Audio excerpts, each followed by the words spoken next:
This little dough hook. So a couple things. We always want to mix with the dough hook when we're mixing dough.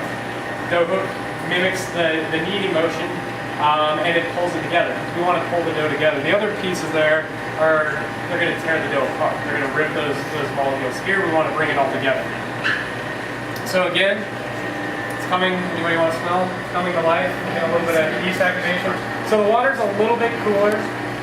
So I'm not getting a lot of foam, a lot of froth on there. But you can kind of see. Yeah. Don't be shy. You want to smell the yeast. Smell the yeast.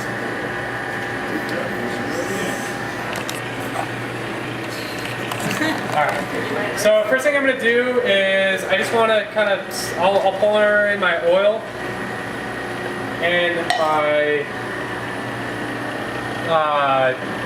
yeast water here.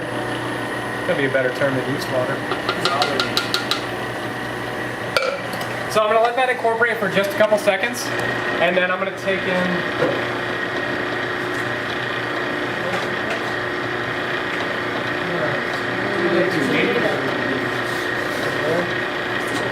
we're there-ish.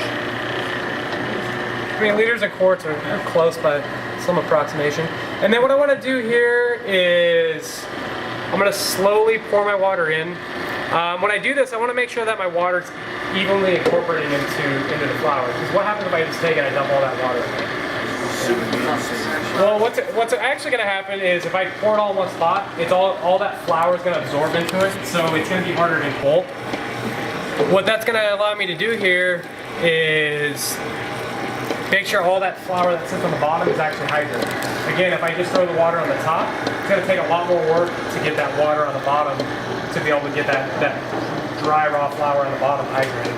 And that's all, this first stage of mixing, that's all I'm doing is I'm literally hydrating the dough. Or the flour rather.